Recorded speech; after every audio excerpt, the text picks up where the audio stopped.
Dialogue ഉണ്ടോ ഇല്ലേ ഇതൊന്നും അറിയത്തില്ല. അപ്പോൾ ഓൺ ദി സ്പോട്ട് തന്നെ ആയിരുന്നു അവർ ഡയലോഗ് എഴുതി തരലും കാര്യങ്ങളെല്ലാം. അതുകൊണ്ട് ആദ്യത്തെ പടത്തിൽ തന്നെ ഡയലോഗ് പറയാനുള്ള ചാൻസ് കിട്ടി. അത് 2-3 ഡയലോഗൊക്കെ പറയാനുള്ള ചാൻസ് കിട്ടി. Hi, this is me, Sabil Shah, an actor from Kerala.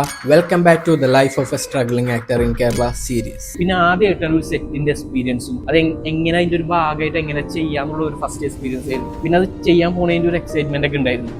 അങ്ങനെ ഡയറക്ടർ പറഞ്ഞ പോലെ തന്നെ ചെയ്ത് ഡയലോഗ് കിട്ടി, പെർഫോം ചെയ്ത് അങ്ങനെ കുറച്ച് പല ആംഗിൾസിൽ നിന്നുള്ള ഷോട്ടുകളുണ്ടായി. ഇത്തിരി ഫൈറ്റും കാര്യങ്ങളൊക്കെ ഉള്ളതുകൊണ്ട് പലർക്കും പല രീതിക്ക് പരിക്കൊക്കെ പറ്റിയത്. പക്ഷേ അതെല്ലാം കഴിഞ്ഞതിന് ശേഷം എല്ലാവർക്കും സീന് ഇഷ്ടമായി. അതൊരു ഇമ്പോർട്ടൻറ്റ് സീനായിരുന്നു ആ സിനിമയിലത്തെ. അങ്ങനെ കഴിഞ്ഞതിന് ശേഷം ഞങ്ങൾ എല്ലാവരുമായിട്ട് ഫോട്ടോ ഒക്കെ എടുത്ത് യാത്രയൊക്കെ പറഞ്ഞ് എല്ലാവരും പോകാൻ തുടങ്ങി. അപ്പോൾ ഞാൻ നാട്ടിലോട്ട് പോയില്ല. ഞാൻ ഈരാട്ടുപേട്ടയിൽ തന്നെ എൻ്റെ ഫ്രണ്ടിൻ്റെ വീട്ടിൽ സ്റ്റേ ചെയ്തതിന് ശേഷം രാവിലെ ലൊക്കേഷനിൽ എനിക്ക് ഒന്നുകൂടി പോകേണ്ട ആവശ്യം ഉണ്ടായിരുന്നു. അതെന്തിനാണെന്ന് ഞാൻ പറയാം. സഭയിൽ തുടരും, കൂടെ നിങ്ങളുണ്ടാവണം.